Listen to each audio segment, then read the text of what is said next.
Cláudia, obrigada pelo convite, né? Selma, Segismar, Fátima, todo mundo até os que não estão aqui, né? Dessa diretoria, como é que se chama? Grupo Vincular? Em Harmonia. Vincular em Harmonia. Acho que é um trabalho que vocês fizeram muito bonito esse ano, né? De atividades, né? De vínculos mesmo, né? De relacionamento. Isso está sendo muito importante para a gente criar uma identidade, né? Uma identificação com a sociedade, com a nossa trajetória aqui também.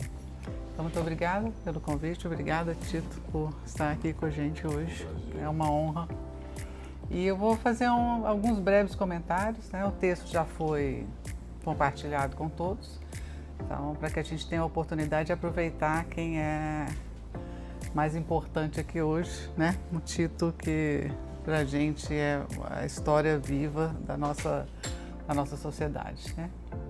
Eu preparei um texto então breve para a gente poder já começar a esquentar os tambores para depois a gente ter uma conversa bem profícua com o Tito.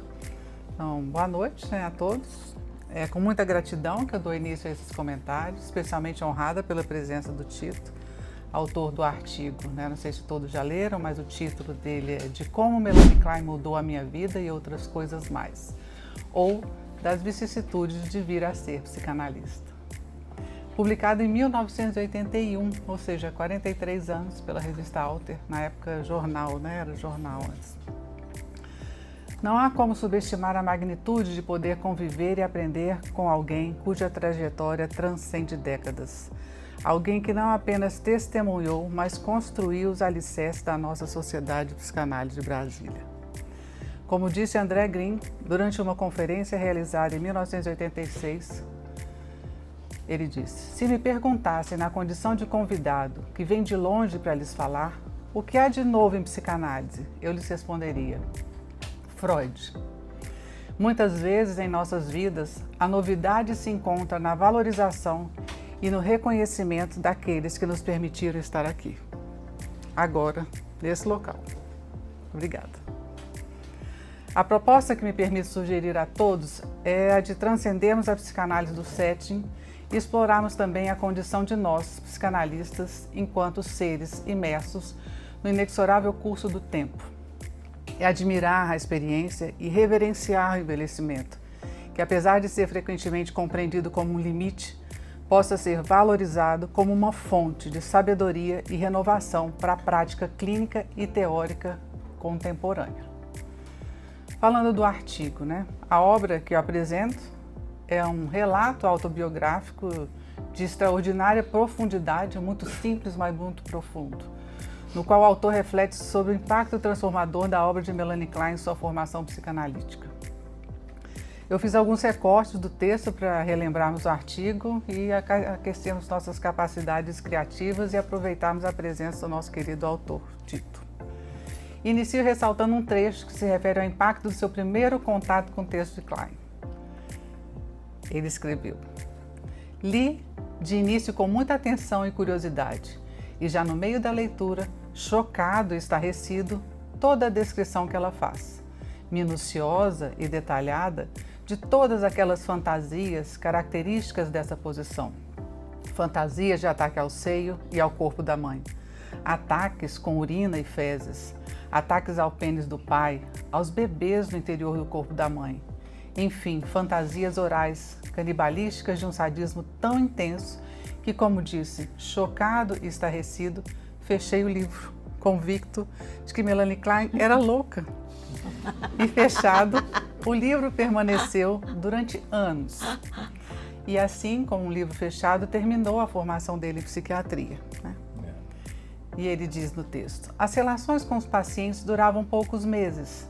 Sempre chegava um momento em que tanto o paciente quanto eu tínhamos a percepção exata de que já havíamos falado tudo quanto sabíamos. Era uma trombada na nossa ignorância, mas claro, tudo era negado e nem se tocava no assunto. Era a hora em que ambos, o paciente e eu, concordávamos de uma maneira adequada e que não ferisse o nosso narcisismo, que era, de fato, o término do trabalho.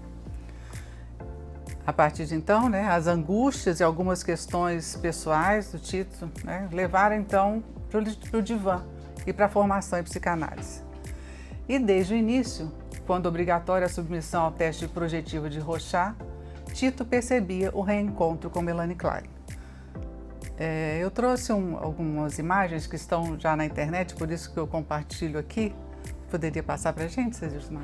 São 10 pranchas, 10 imagens, essas imagens estão na internet e eram essas imagens às quais eram submetidas são só essas 10 pranchas, né, que são... E a partir delas, né, o Tito faz essa referência de como foi impactante esse texto, né? Nós como primeira turma, né, os exames pelos quais passamos foram muito exigentes, né? E uma das exigências era passar pelo teste de Rorschach. Né? Quando eu passei, eu já havia rido do teste, aí eu deixei a mente e falei tanta coisa que eu mesmo me surpreendi. Tá? Vai ficar com uma voz mais bonita aqui. Eu vou ficar? Uma voz mais bonita. Que bacana. Vou levar comigo.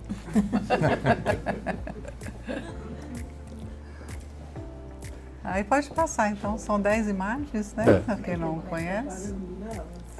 Só para um pouquinho, só para a gente ter essa percepção do que é cada um deles. É só isso. Eu então deixei a mente livre completamente e falei coisas que nunca imaginava que falaria. E depois eles devolviam alguma coisa sobre o resultado dos testes? Ou... Não, o teste fazia parte dos exames para admissão, né? Não era essa moleza que é hoje aqui, tá? Então, eu fui examinado pelo Cubo, que era duro a beça, pela Lígia do Amaral e pelo Gessel, né? E ainda por uma psicóloga que nos colocou frente ao teste, né? Eu, Humberto, Caiubi, Estela Mares, Ronaldo, falta alguém? Meia dúzia? Meia. Luiz Meia. Todos nós passamos. Como era a primeira vez no mundo que uma sociedade formava um grupo fora da sede, São Paulo foi a primeira sociedade no mundo que formou um grupo fora da sede. Em nenhum país isso havia ocorrido então, né? E São Paulo veio, através da Virgínia Bicudo, formar um grupo aqui em Brasília, né? A Virgínia veio por um convite do Luiz Meyer, que na época ele dirigia. Se eu falar demais para interromper a Suíça... Vai ser difícil eu querer te interromper, mas vamos lá. Não, mas na época o Luiz Meyer era o chefe da psiquiatria da UNB e ele então convidou a Virgínia. A Virgínia veio a Brasília, ela conta, é muito interessante que a Virgínia, nas memórias dela, ela conta que em Londres, nessa época, antes da inauguração de Brasília, a Virgínia, ou melhor dizendo, durante a inauguração de Brasília, a Virgínia estava em Londres, fazendo lá especializações, supervisões, etc, etc. E de Londres ela viu, eu coloquei, né, nesse artigo, né? Mas é um dado importante. De Londres ela viu e ficou encantada com a inauguração de Brasília, a formação de Brasília. E ela sonhou naquele momento, né, teve uma fantasia assim, de que seria muito interessante um dia poder trazer a Brasília a psicanálise. Então, quando ela voltou para o Brasil, ela foi convidada pelo Luiz Meyer, que na época era o chefe da psiquiatria, para vir aqui, e ela tendo vindo, realmente se encantou e resolveu formar um grupo aqui. E assim, graças a esse pioneirismo da mente dela, né, que a Virgínia era uma pessoa realmente excepcional, é que nós estamos aqui hoje, graças ao espaço inicial da Virgínia. Tá bom. Então, né, após fazer essa referência no texto, ele traz um trecho que eu acho importante colocar aqui. Ele escreve assim: iniciava então, desta maneira, meu reencontro com Melanie Klein, só que agora, tendo de suportar perceber em mim e refletir sobre coisas que em seu livro tanto haviam me chocado e dolorosamente chegar à conclusão que se algum louco havia, o louco era eu. Tito compartilha conosco um momento ainda decisivo em sua jornada ao afirmar: logo após ler sobre a posição esquizoparanoide, pensei que havia compreendido a totalidade do funcionamento da mente infantil, mas descobri que minhas certezas eram frágeis. A obra de Klein desafiou-me a pensar além das estruturas que eu acreditava conhecer. Esse trecho nos revela o caráter transformador do encontro com a obra de Klein. Não apenas desafia certezas pré-estabelecidas, mas provoca um deslocamento profundo, essencial para a expansão do pensamento psicanalítico. Uma outra passagem. Os conceitos de Klein me mostraram que o psicanalista não deve temer as fantasias mais primitivas e angustiantes do paciente, pois é ali, no âmago dessas fantasias, que se encontram as possibilidades de reconstrução psíquica. Essa reflexão, na minha perspectiva, é especialmente relevante, pois nos lembra que, enquanto analistas, somos constantemente convocados a lidar com conteúdos psíquicos perturbadores e que nossa capacidade de acolhê-los é a chave para o progresso no setting analítico. Uma reflexão. Com frequência, imaginamos que vivemos em uma era singularmente complexa e desafiadora. No entanto, ao revisitar o passado, nesse texto e pelas histórias que o Tito conta, inclusive, constatamos que a humanidade sempre enfrentou desafios extraordinários. Consideremos, por exemplo, o homem em tempos longínquos em um mundo marcado pela diversidade. Lutava contra as forças da natureza, animais predadores e escassez de recursos. Ainda assim, nesse contexto hostil, surgiram as mais extraordinárias inovações: o domínio do fogo, a fabricação de ferramentas e as primeiras manifestações artísticas, como as pinturas rupestres. Essas conquistas, se comparadas aos nossos avanços tecnológicos atuais, são testemunhos de uma engenhosidade incomensurável diante de circunstâncias profundamente adversas. Analogamente, é especialmente importante refletirmos sobre os primórdios da psicanálise no Brasil, em uma época em que a formação em psicanálise era incipiente e o ceticismo da comunidade acadêmica imperava. Os primeiros psicanalistas brasileiros enfrentaram desafios de enorme magnitude. Um trecho do artigo que ressalta o impacto das contribuições de Klein na compreensão do funcionamento da mente que foi vivenciado por Tito. Ele escreve: no início, pareceu-me que Klein descrevia algo inacessível à experiência cotidiana, mas ao aprofundar-me em sua obra, percebi que suas descrições eram ecoadas em meus próprios pacientes, ainda que de forma velada.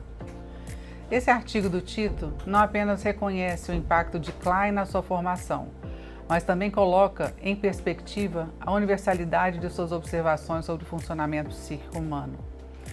Ao relatar sua rejeição inicial às ideias de Klein, considerando-as absurdas, mas posteriormente revisitando-as com novos olhos, Tito faz eco à trajetória de Don Quixote, de Miguel de Cervantes. No início, Quixote é visto como um idealista desvairado, enfrentando moinhos de vento que julgava serem gigantes. Contudo, à medida que a narrativa avança, percebemos que sua suposta loucura não é apenas uma desconexão da realidade, mas uma forma de coragem e um questionamento profundo sobre o significado da existência e da ação humana. De maneira análoga, Tito revisita corajosamente o que antes lhe parecia inaceitável, transformando esse reencontro em uma fonte de renovação para sua prática clínica. Assim como Quixote, ele mostra que o verdadeiro progresso não reside apenas em aderir ao estabelecido, mas em desafiar os paradigmas e permitir que novas perspectivas emerjam, mesmo que inicialmente nos desconcertem. Essa comparação revela um ponto central. Tanto na literatura quanto na psicanálise, a coragem para revisitar ideias e enfrentar as incertezas é uma força vital para o crescimento, seja individual, seja coletivo. Algumas considerações finais. A experiência que vivemos aqui hoje, com a presença do Tito, não é de Cronos, mas de Kairos. É um tempo interno e essencial, que foi passado, é presente e será futuro, mesmo que seja breve. Gostaria de ainda complementar essa breve reflexão recorrendo a Freud, que postulava: o inconsciente é atemporal, não conhece nem nega o tempo. Essa afirmação provoca-nos a pensar que, enquanto a consciência humana está sujeita às delimitações cronológicas, o inconsciente opera em uma dimensão que transcende essas fronteiras. Assim, a experiência e o envelhecimento no contexto analítico não devem ser vistos como crepúsculos, mas como prismas, através dos quais a experiência se adensa e se enriquece. Permita-me concluir com uma síntese que alude à temporalidade do inconsciente descrita por Freud e à audácia visionária de Don Quixote. A trajetória de Tito e de tantos outros pioneiros da psicanálise do Brasil nos ensina que o convívio harmônico entre as gerações é uma oportunidade de expansão, uma ponte entre as experiências acumuladas e os novos horizontes que se abrem. Ao revisitar tanto o passado longínquo da humanidade quanto os primórdios da psicanálise em nosso país, percebemos que o progresso humano sempre demandou coragem, criatividade e resiliência. Tito exemplifica esses valores, lembrando-nos que o aprendizado nunca se esgota e que as transformações mais significativas frequentemente nascem do desconforto e do desafio. Deixo aqui o meu profundo agradecimento ao Tito e a minha gratidão a todos os presentes que compartilham desse momento de reflexão e celebração da psicanálise e das nossas vidas. Para finalizar, pego por empréstimo o texto de Tito, que destaca um dos méritos da contribuição de Melanie Klein, que é colocar o analista mais presente na sessão, não em busca de acontecimentos pretéritos, mas ali, presente, tentando observar os fenômenos que ocorrem na mente do analisando. E assim eu convido a todos aqui a estarmos presentes nesse momento, nesse encontro, compartilharmos o que percebemos e sentimos nesse momento tão especial. Obrigada.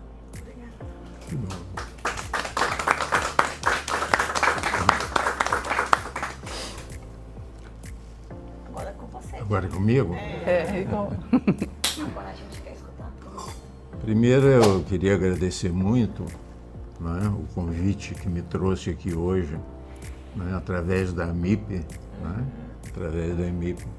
A AMIP tem feito, na minha opinião, uma série de coisas muito importantes para a sociedade, né? Ela tem, vamos dizer assim, incentivado as atividades, né, psicanalíticas e etc. e tal. E isso é fundamental para a nossa sociedade. E eu acho que a AMIP está cumprindo esse papel e cumprindo, na minha opinião, bem, né? E fiquei muito contente e satisfeito de ser lembrado pela AMIP para estar aqui hoje. E pensei, bom, como é que eu vou fazer, né?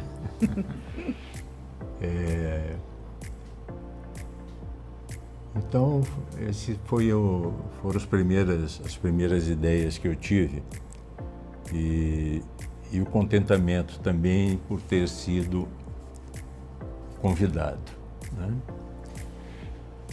Devo dizer também, antes, que eu não apareço aqui por cerca de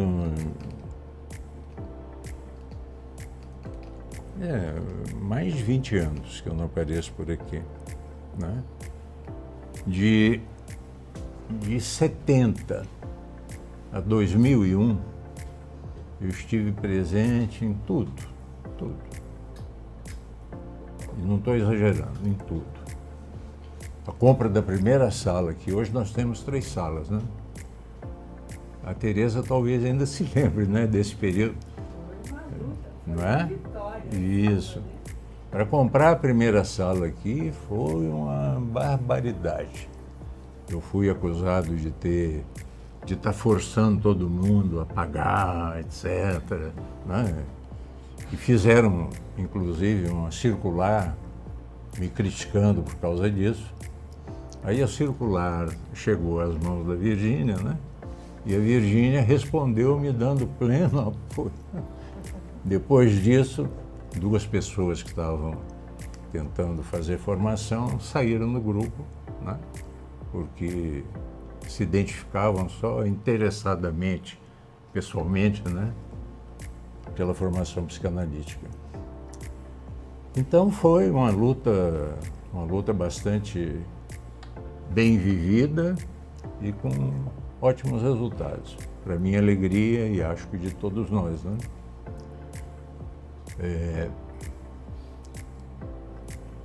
Então, como hoje o nosso tema é um artigozinho que eu escrevi, né, sobre as minhas primeiras impressões com Melanie Klein, quando nós nos encontramos, né? Ele expressa muito bem, na minha opinião. E eu não li esse artigozinho que eu escrevi há anos, né? E há 2 semanas atrás, quando eu soube que ia, né, estar aqui hoje, eu li, estava no consultório, dei gargalhada sozinho. Dei gargalhada sozinho. Porque ele foi escrito com muito bom humor, né? Ele é escrito com muito bom humor. Então eu estava lendo aquilo e achei e fiquei até surpreso. Pois eu escrevi isso. Até que estava bom, né? Né? Pois é. Então, Melanie Klein foi realmente uma revolução, né?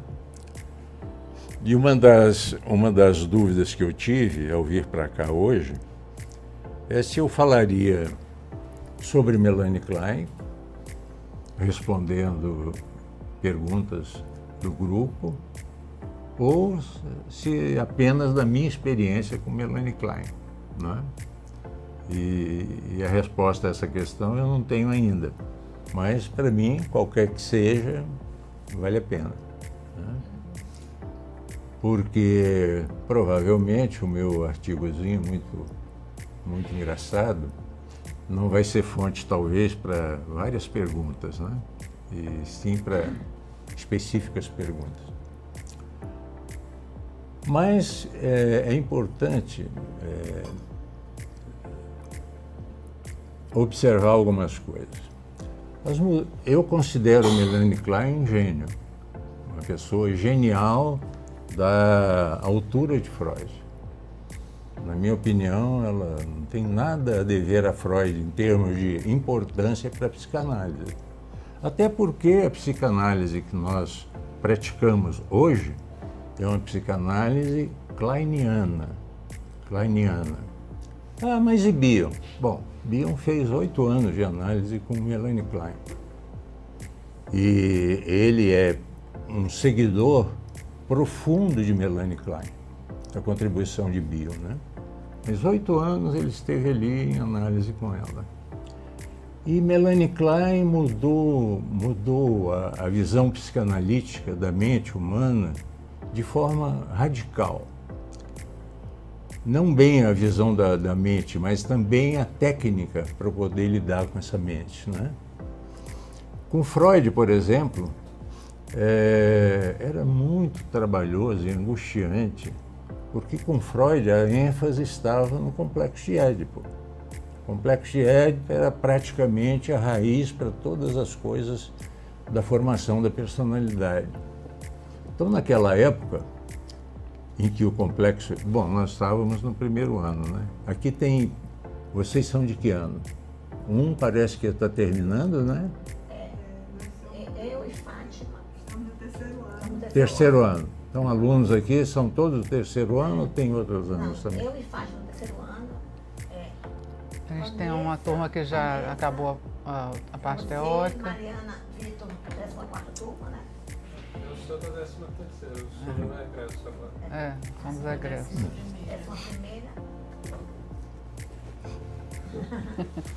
É um pouco misturado. Tá. Está um pouco misturado aqui hoje. Pois é, então para quem já estudou, está ainda estudando Melanie Klein, vai continuar estudando, é muito bom poder ter uma visão a mais profunda possível da contribuição que ela deu para a psicanálise. Ela revolucionou a maneira de trabalhar, né? Enquanto com Freud, por exemplo, o analista ficava em busca da trajetória dos instintos, né? E eu cito isso assim, passando nesse trabalho, Sim. era trabalhoso um bocado, né? No paciente que estava ali e que nem sabia da existência do complexo de Édipo, a gente querer saber, poxa, como é que foi o complexo de Édipo desse indivíduo, né? Porque dentro da visão freudiana, o complexo de Édipo construía as coisas principais da personalidade. Já com Melanie Klein, não. Melanie Klein deixa o caminho do instinto, então o caminho freudiano era um caminho instintivo, né? Freud deu uma enorme importância, com toda a razão, sem dúvida alguma, aos instintos. Instinto de vida, instinto de morte, e entra o instinto sexual como sendo um dos componentes dos instintos de vida. Então, na época freudiana, a técnica analítica e a maneira do analista trabalhar estava muito restrita ao complexo de Édipo. E perceber isso nos pacientes, muitas vezes era muito difícil. E isso dava para a gente uma certa angústia, né? Pelo menos foi assim que eu vivi a experiência. Não sei como é que vocês viveram a de vocês. Mas dá uma certa angústia porque não havia um material. Bom, também no primeiro ano, né? Também no primeiro ano a minha mente ainda estava começando a engatinhar, né? Para lidar com essas coisas. Mas com Melanie Klein, o que acontece? Acontece uma revolução, por exemplo, na técnica. Melanie Klein deixa de lado, não é que ela desprezou, desvalorizou. Ela, estimulada pelo analista dela, ela foi pesquisar as crianças de perto e ela criou a psicanálise infantil. Aquelas coisas absurdas que eu digo nesse artigo aqui, que haviam, né, etc. e tal, Melanie Klein, ao ouvir as crianças, ao se aproximar delas, porque ela criou a psicanálise infantil, né? Quando ela se aproximou das crianças, começou a trabalhar com as crianças e a escrever a respeito da psicanálise das crianças e da mente das crianças, principalmente, né? Ela acabou criando a psicanálise infantil, que está aí presente até hoje, né? Mas, deixando a psicanálise infantil, a psicanálise, de um modo geral, sofreu grandes mudanças com ela. Ela, como eu disse, ela não sublinhou, como Freud, a importância primordial dos instintos, mas sim das emoções. E essa mudança dos instintos para as emoções é completamente revolucionária no trabalho psicanalítico, né? A partir dessa mudança kleiniana, nós não vamos mais pesquisar o Édipo do paciente, tentar entender se esse Édipo tem manifestações hoje no comportamento dele, etc. e tal. Isso deixou de ser uma preocupação para a gente, para o analista, né? O analista passou a se preocupar com o conteúdo emocional. Que conteúdo emocional? Aquele que está na sessão de análise. E não no passado, aquela investigação, né? Ele, inclusive, investigou bastante as crianças e fez descrição da mente infantil de forma fantástica. Todas aquelas fantasias que eu cito aqui, né? Atacar Pedro, de invadir o corpo do pai, da mãe, etc, etc. Ela verificou que tudo aquilo existia. E uma das coisas que eu comecei a mudar em relação ao que eu escrevi, essas fantasias fantásticas, né, terríveis, foi que Melanie Klein realmente provou que as crianças têm fantasias instintivas de natureza muito agressiva. Quando ela começou, por exemplo, a descrever a mente infantil, com toda essa agressividade, ela foi muito criticada. Tentaram desmoralizar a Melanie Klein, dizendo que aquilo... E ela havia pouco antes se separado do marido, o casamento dela havia acabado. E acharam, inclusive, que devido ao término do casamento dela, ela ficando sozinha, etc. e tal, ela estava tentando simplesmente criar um foco para si mesma. E não era, né? Melanie Klein foi, examinou as crianças, escreveu, criou a psicanálise infantil, mostrou que a mente infantil, desde o início, com apogeu a partir dos 3 meses, tem todas essas fantasias persecutórias, agressivas, invasoras e etc. e tal. Coisa que começa, então, a mudar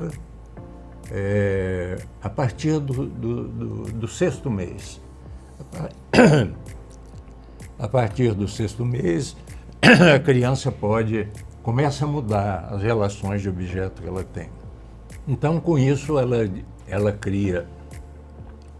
descreve essas 2 fases da mente infantil e as descreve como sendo fase esquizoparanoide, predominante basicamente até o 3º mês, 4º, 5º mês, e a fase depressiva que começa mais ou menos ao 6º mês.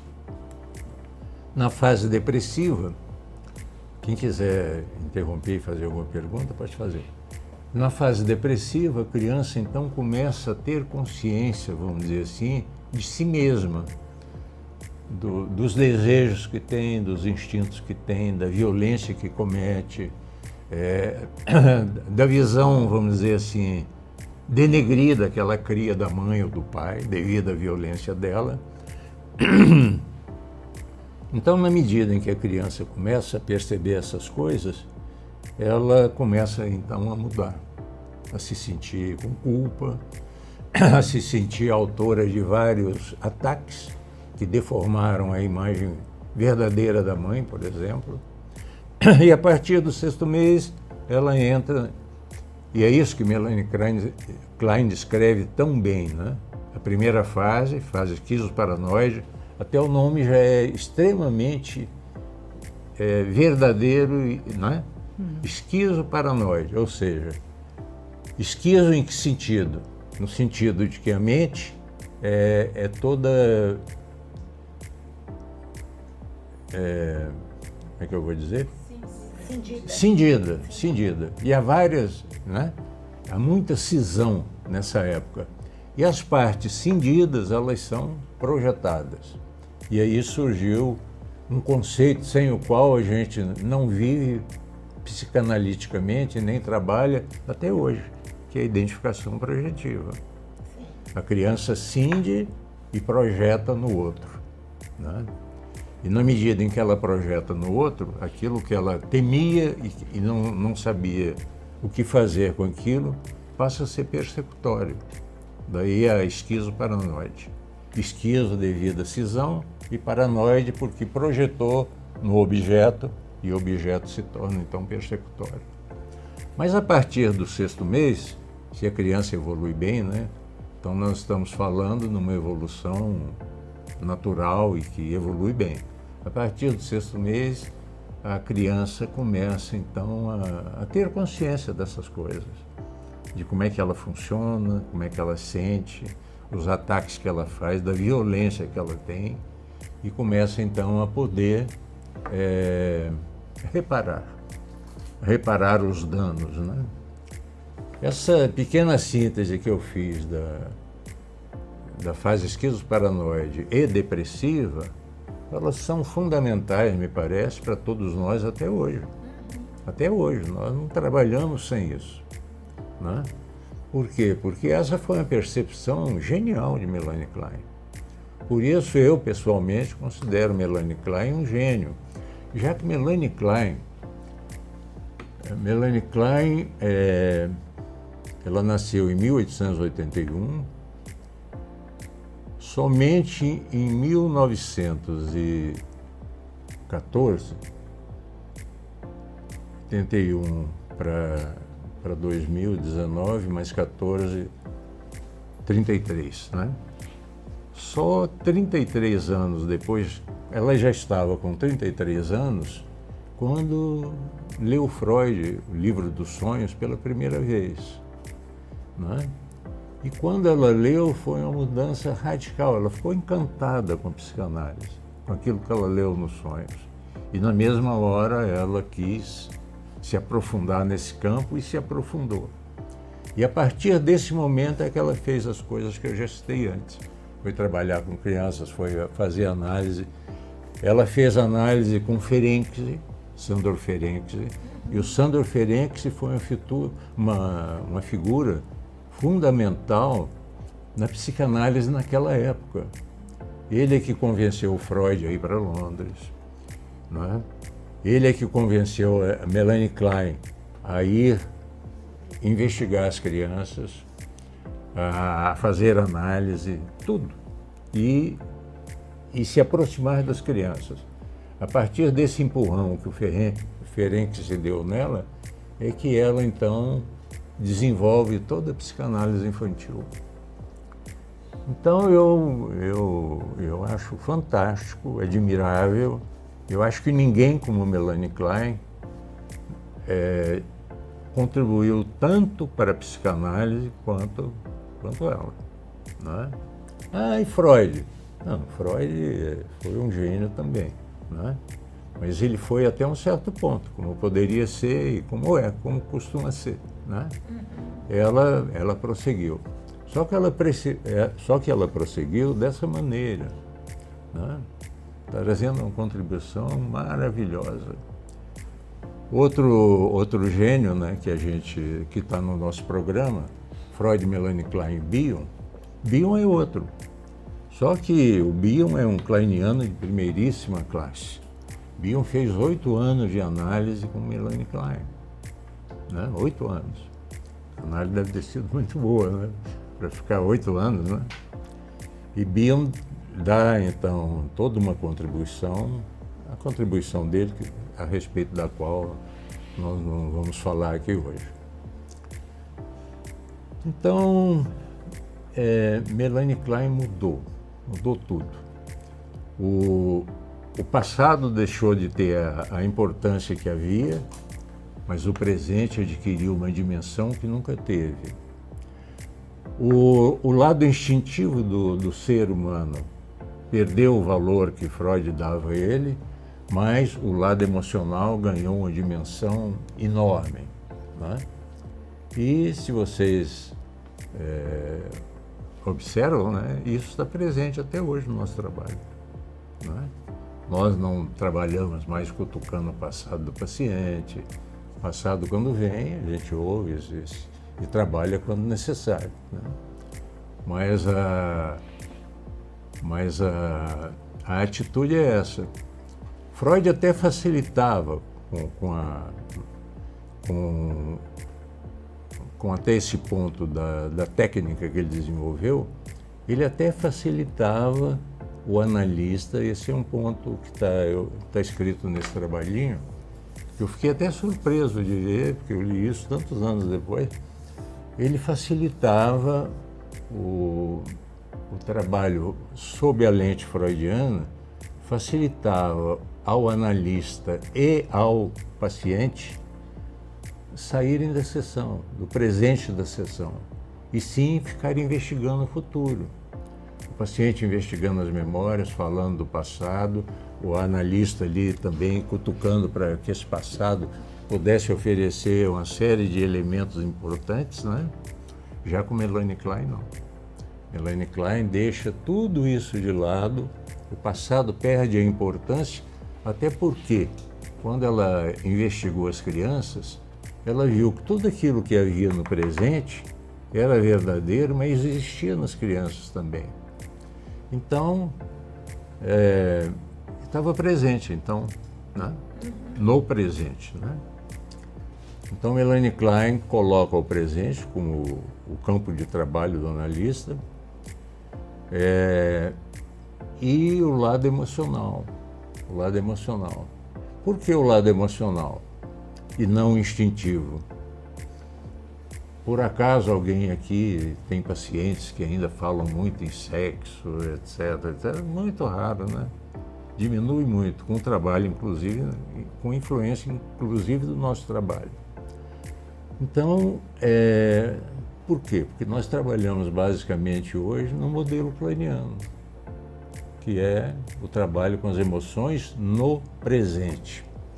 No presente. Porque como Melanie Klein investigou e se certificou, o presente vem lá daquelas criancinhas, aquilo que está no presente hoje. Tá? Então, Melanie Klein simplificou grandemente o trabalho do analista sobre todos os ângulos. Não sei se eu estou falando demais e agora e agora passar a palavra ou se eu falo um pouquinho mais. Você pode ficar à vontade para falar. A gente quer escutar você. Posso ficar à vontade mesmo? 20 anos você não vinha aqui, então hoje Eu acho que essa conta está exagerada. Você também acha? então, Qual conta que está exagerada? Você não Que você não vem aqui há 20 anos, vocês estão falando que é muito. 20 anos é muito. É um pouquinho exagerada, mas é verdadeira também pelo seguinte, porque durante 31 anos, de 1970 a 2001, eu estive à frente de tudo. Tudo. O fato de eu tenho um lado muito empreendedor, né?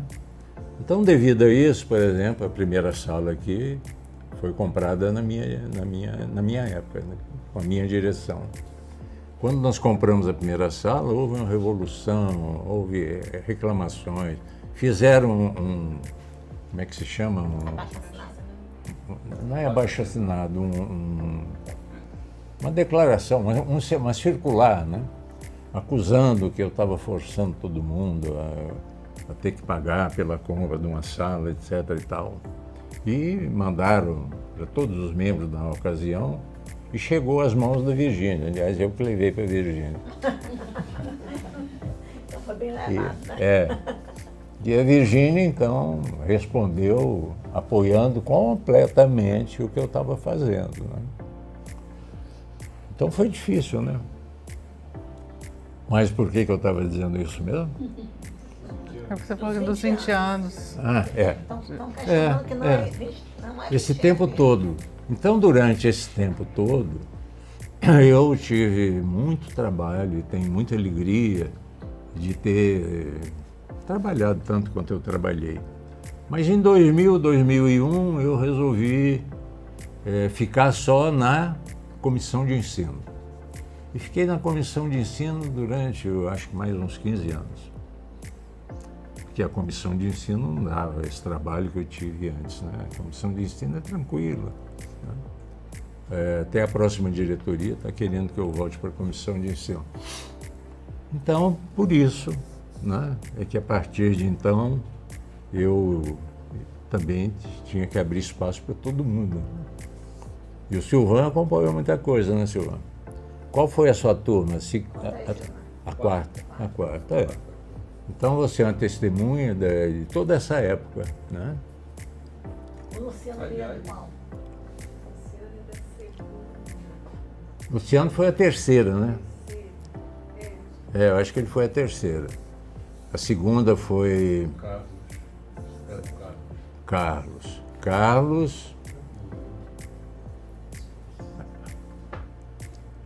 Ked, Roberto Ked. E tinha mais um.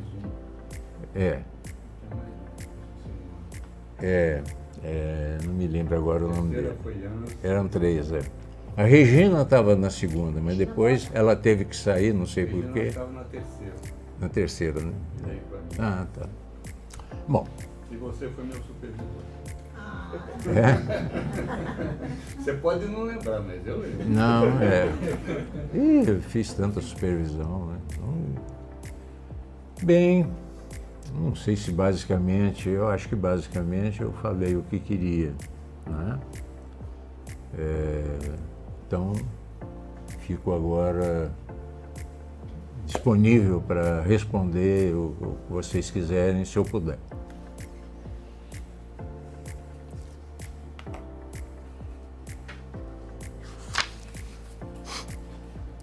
Mas eu só vou aproveitar e ler, sem comentar,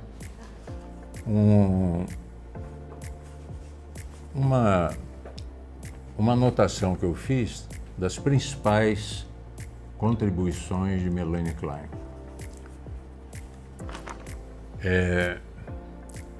Ela tinha um marido, o marido da Melanie Klein era um engenheiro bem conceituado e que, devido ao trabalho dele, na empresa em que ele trabalhava, ele viajava muito pela Europa para dar assistência, né, no trabalho de engenharia da empresa onde ele trabalhava. E Melanie Klein ia com ele, né?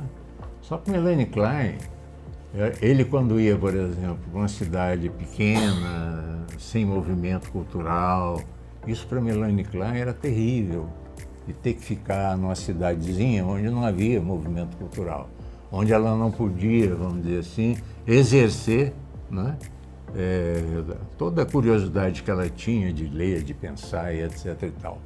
Ela acabou se separando, né? Ela acabou se separando. E ela estava em Budapeste quando caiu nas mãos dela, pela primeira vez, o livro dos sonhos de Freud. Ela leu o livro dos sonhos de Freud e foi uma paixão aguda e imediata. A partir daquele momento, ela se dedicou à psicanálise, né? E entrou em análise, né? Resolveu fazer análise pessoal. Ela fez análise com Ferenczi, Sándor Ferenczi, e o Sándor Ferenczi foi uma figura muito importante naquela época, porque ele proporcionou a ida para Londres, não só de Freud, na década de 1940, no período da guerra, né? E Freud não queria ir, e ele insistiu muito, junto com qual é o nome do outro inglês que, nessa época... Jones, né? O Jones também teve um papel nessa época fantástico, né? Ele é que levou Ernest Jones, Freud para Londres, também Melanie Klein para Londres. E, aliás, hoje lá em Londres, quem já foi a Londres talvez já tenha visitado o Museu Freudiano, que é onde o Freud morou naquele período. É uma beleza, a gente quando entra lá, sabendo dessas coisas aqui, dá uma emoção, né? É aqui que o mestre esteve. E quem estimulou foi o Ferenczi. E ele a estimulou também aquela experiência com as crianças que a levou, inclusive, a criar a psicanálise infantil. Eu coloquei aqui para minha atenção, mas como eu já falei alguma coisa a respeito, para vocês também vai ser tranquilo. As grandes diferenças com Freud: a interpretação do emocional e não do instintivo. Não sei se vocês já pararam um pouco para pensar a respeito disso. Isso é uma coisa fundamental. Freud interpretava o sexual, a libido, as fases, etc, etc. Melanie Klein deixou o instintivo de lado e focou na experiência emocional, no presente, inclusive, porque ela confirmou, através do trabalho dela com as crianças, de que as coisas ocorriam na infância daquele jeito.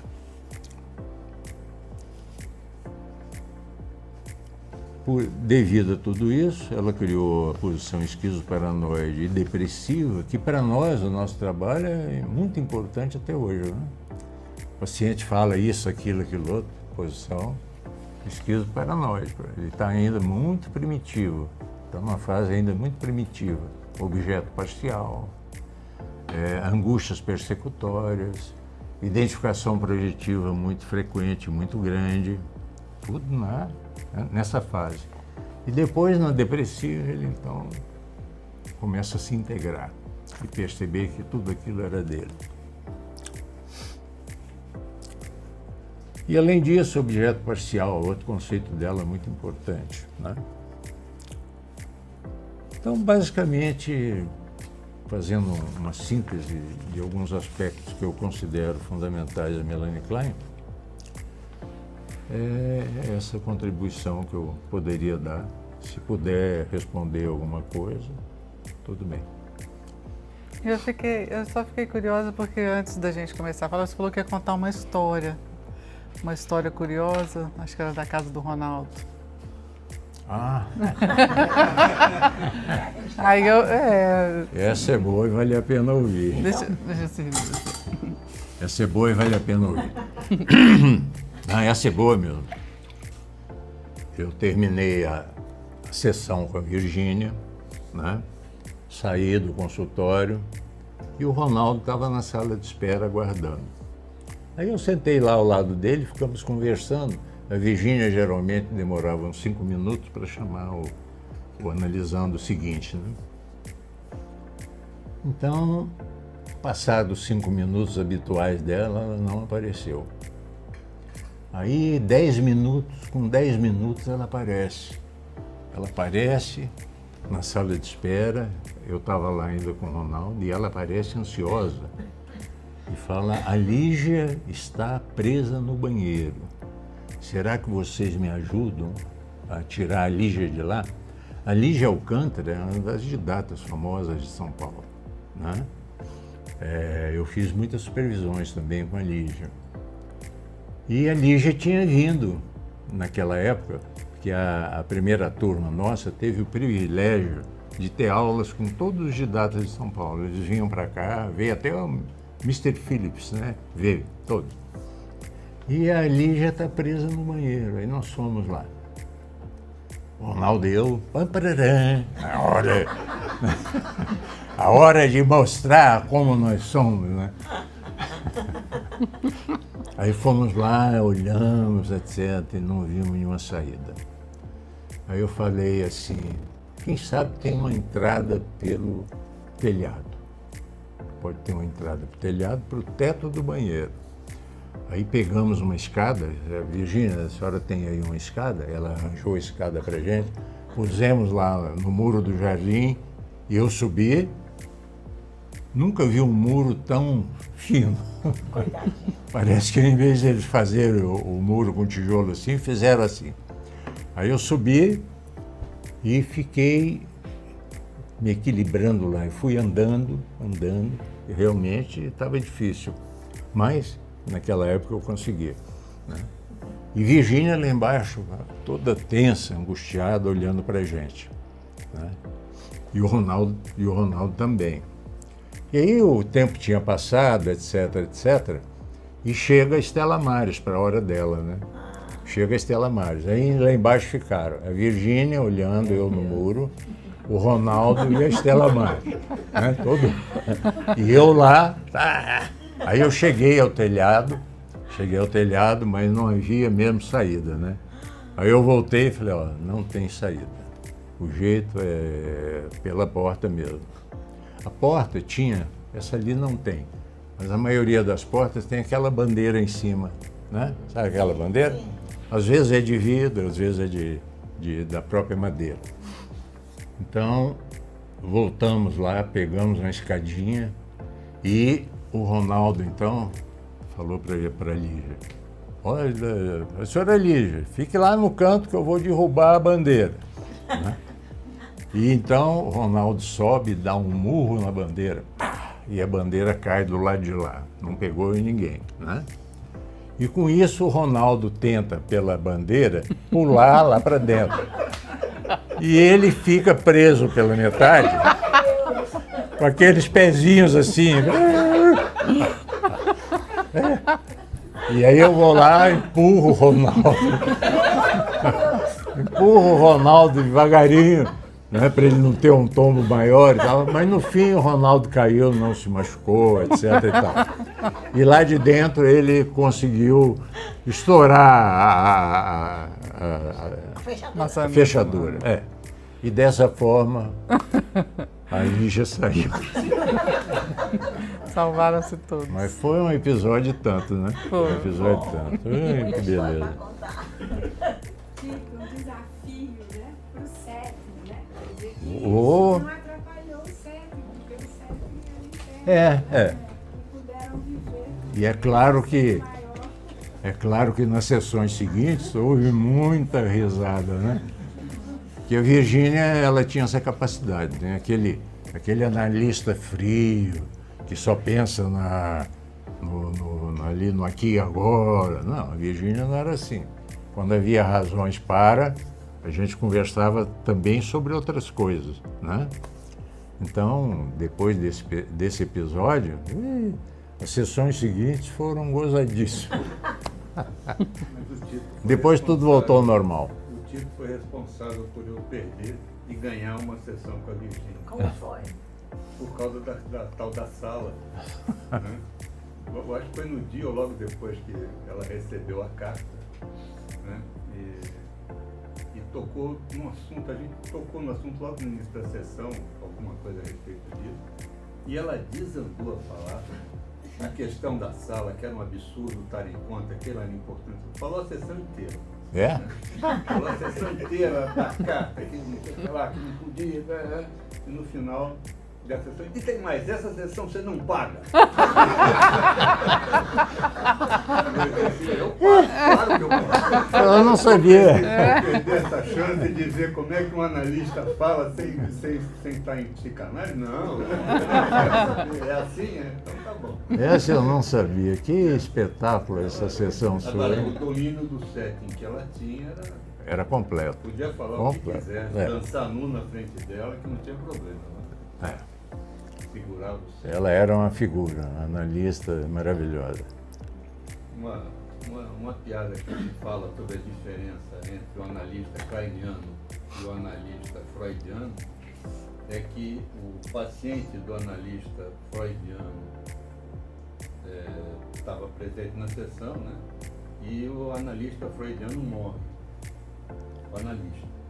Mas só vai ser descoberto isso no quinto paciente, porque o paciente freudiano não fala nada. É o lacaniano, não, Silvana? Não, o freudiano, calma.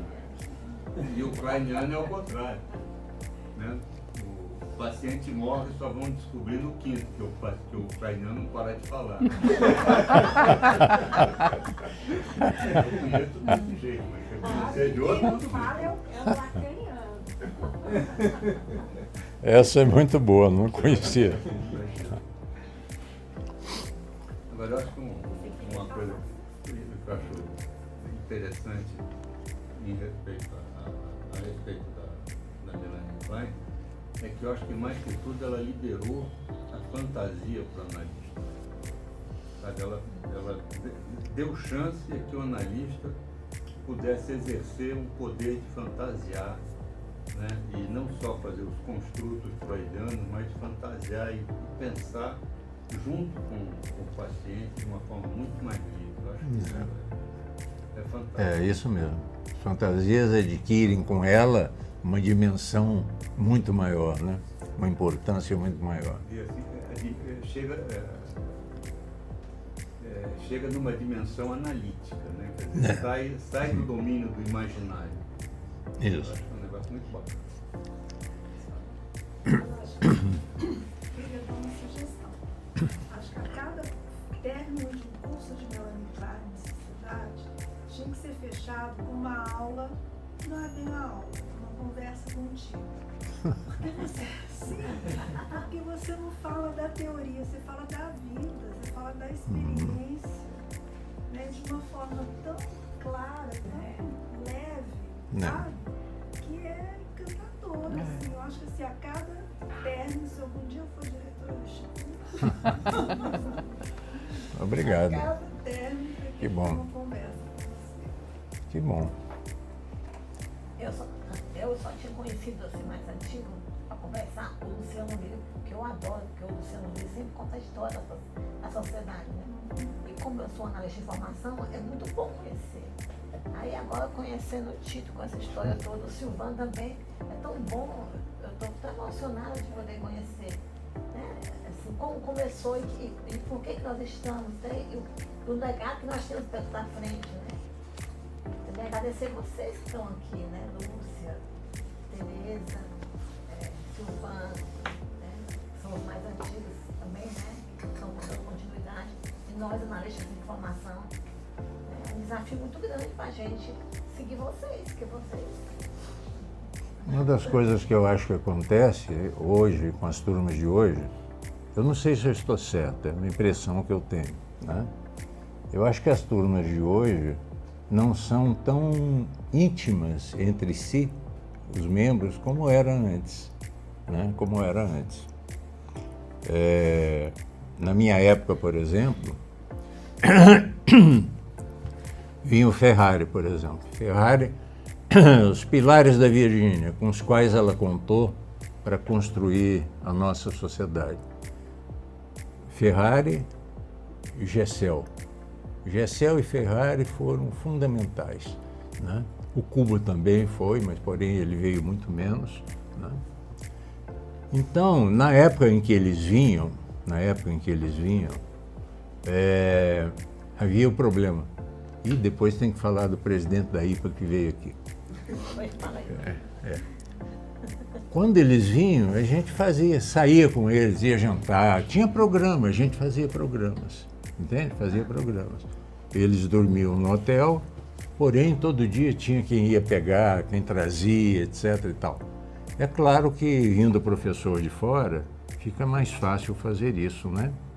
Mas eu acho que mesmo não vindo de fora, é possível, acho que ter uma dinâmica melhor de relacionamento, né? Mas aí vai depender de que alguns, né? 1, 2 ou 3, estimule cada turma tem uma convivência social melhor. Não é convivência psicanalítica, social. Né? Não sei se isso faz sentido para vocês, porém, se pensem nisso, vejam se tem algum significado. A gente... Não quer mais falar, não. Eu fiquei com vontade, uma curiosidade aqui. Eu li seu texto e eu percebi, na minha percepção, você estava falando de Melanie Klein, mas já com um olhar bioniano. O Bion tinha vindo em 70 no Brasil. E esse seu texto, acho que é 86, 81, né? 81, né? 81. Então, eu queria te perguntar, como que você sentiu essa continuidade de Melanie Klein com o Bion, né? Por exemplo, isso que você fala das emoções, né? Eu acho que ela trouxe ênfase na angústia, né? Essa angústia.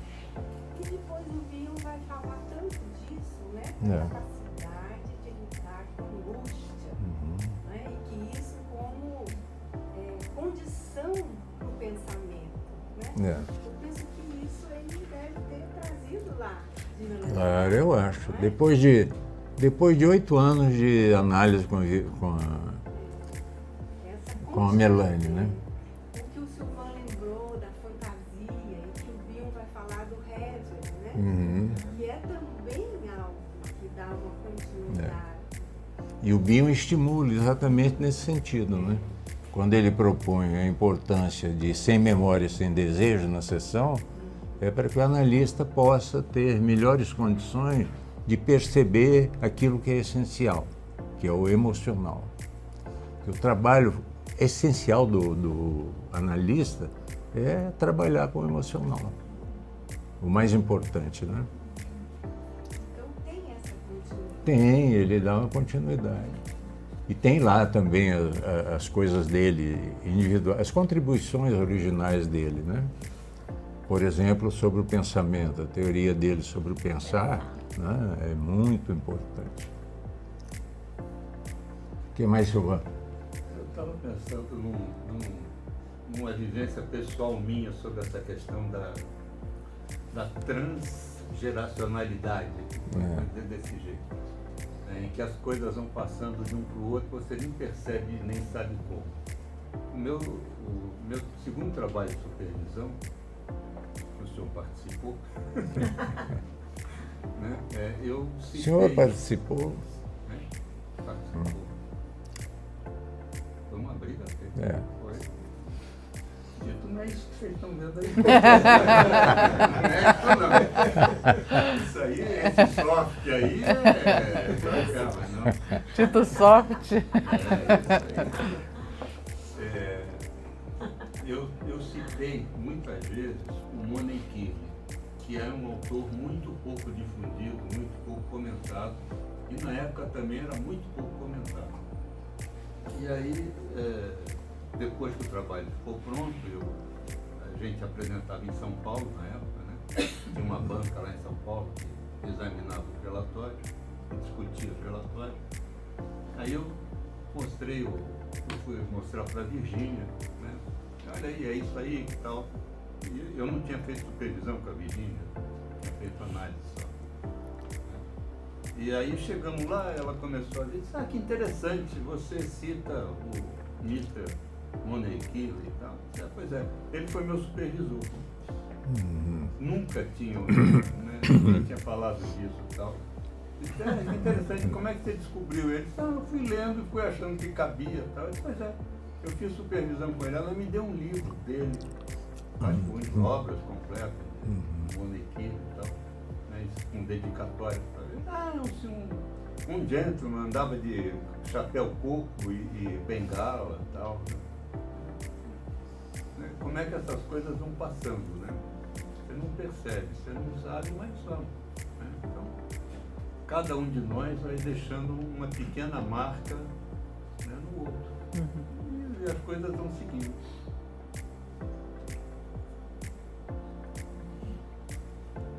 Tem um momento do texto, bem no começo, que eu fico com a sensação de que você está falando ali de quando é necessário a gente deixar de ser terapeuta e precisa passar a ser um psicanalista, né? E quando você está falando da trombada na ignorância, tanto do analista quanto do paciente, e muitas vezes, numa terapia, numa psicoterapia, a gente chega mesmo nesse ponto meio constrangedor, né? Do tipo, por que a gente está encontrando, já resolveu o que você trouxe, né? Então, talvez seja o momento do término. Só que isso acaba sendo uma inquietude, né? E eu fico com a sensação de que você traz isso para o texto como uma inquietude mesmo. E eu achei bem interessante, eu já vivi isso algumas vezes. Sem essa inquietude, não é? Ela é que estimula. Que estimula e que provoca a gente a... O que eu vou fazer agora aqui, né? E você vê que o paciente também está perguntando a mesma coisa. O que eu vou fazer aqui? Eu tenho uma paciente que ela... já tem um ano que eu estou aqui e eu acho que eu vou parar. E eu me vi. Que bom que você vai parar. E aí ela fala, mas eu tô com medo de parar e precisar. Então fica. E ela ficou já mais um ano e mais, né? E aí então essa coisa começou a acontecer, tomar um rumo diferente, né? Aí claro que aí a transferência vem, né? A contra-transferência também vai. E a gente está lá, né? Mas a gente conseguiu passar desse momento. Você vai parar? Que bom, né? E só que com cada paciente, às vezes tem esse momento. Alguns param, muitos param. E é difícil, né, para o psicanalista ter esse tipo de relação, né? Porque é uma relação diferente, né? É uma relação diferente, mas é uma relação humana, com vínculos, com emoções, sentimentos, etc. Porém, o alvo da relação é o analisando, né?